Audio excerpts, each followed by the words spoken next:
Hi again then guys, and welcome to another special Projects Replica style build, and this time we're going for a more upmarket, higher performance version of the Peugeot RCZ. Personally, I love the design of this car, the double bubble rear window especially. Now, this particular version that we are replicating is the rcz-r. Now, of course, the real car has a significantly redesigned front end, which we cannot achieve. However, what we can achieve is a very similar look apart from that. You can have the twin exhausts in the same arrangement, you can have the rear ducktail wing, and you can add a chin splitter, which doesn't look exactly the same, but at least it brings it closer to it. Now, we will very quickly run through the body modifications that I have done, just for those who want to make sure that they're picking the one that they want. Then, as far as the tuning, of course, we'll run through the setup, and finally, as we always do, we'll take it out on a track to see how it actually feels to drive. Now, as I mentioned, as far as the visuals go, you don't need to do a huge amount to the car. As you can see, I would recommend keeping the stock rims because they look pretty close to it, and as far as the colour, I've gone for the same red that actually comes with the car. So if you want to change that, you can. I just opted to leave it as is. Now, for the bodywork, or for the body kit specifically, as you can see, I've gone for Type B, which adds these body-coloured chin splitter extensions, if you will, to the front end. As I said, it just makes it look and feel that little bit closer to the RCZ-r. You could go for the Type A or the Type C if you want to. They're more of a traditional carbon fibre racing style chin splitter, but that just didn't feel as authentic to me. There is no flat floor as far as the rear wing. As I alluded to earlier, I have fitted the ducktail, which is the Type A wing. It looks pretty much exactly the same as the real car's wing, which is nice. And that's it for the visuals. So for the colour, as I already said, choose whatever you want. Rims don't really need to be changed. You could fit additional meters if you wanted to, like a turbo gauge, but I'll leave that down to you guys. So that's it for the visuals. Now let's cover the mechanical side. Now, as far as the tuning side of things on this particular build, you've got a couple of different options as far as parts, especially with regard to power, which depends whether you want to be more accurate to the specs of the real car or to the visuals of the real car, because unfortunately you do have to choose one or the other. Now, as you can see, I've fitted it with sports softs, which is of course an upgrade. You don't have to do that. Some people consider it to be overkill. I did it for the look as well. The sports tyres look a little bit nicer.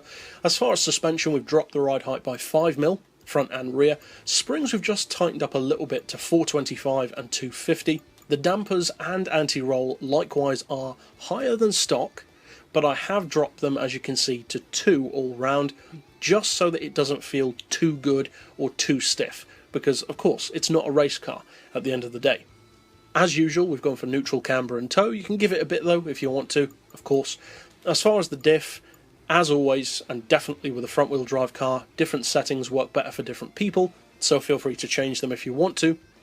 But as you can see, I've gone for the lowest initial torque, and then halfway on acceleration and braking. Then, as far as power, this is where the options come in. Because as you can see, I've fitted the sports exhaust and the high RPM turbo plus an oil change. So, where the options come in is kind of unfortunate because you are not able, as far as I'm aware at least, to get the accurate specs of the car and the accurate visuals at the same time, because the real car has 266 horsepower and the torque figure is 33.6. As you can see, we've got 34. A little bit higher.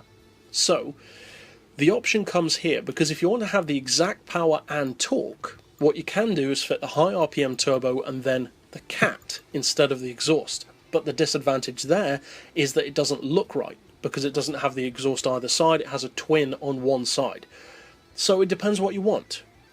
If you want it to be more visually accurate or more spec accurate. It's a shame that you can't do both, but I've opted for the visuals with the twin exhaust. Obviously it's down to you.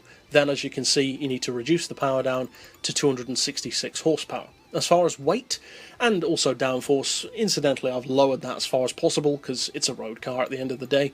As far as weight though, you do need to add some ballast. The quoted weight that I could find of the real car was 1,404 kilos, for which you need a 54 kilo ballast, and I've just opted to put that to the back to improve the distribution. You don't necessarily need to do that though. Then finally for the gearbox, this also changes slightly depending on what parts you fit. If you fit the cat instead of the exhaust, then this will work better for you in terms of getting the actual ratios. If you do what I've done and go for the exhaust upgrade instead for the correct look of the car, then you won't be able to get, unfortunately, fifth gear to be exactly right.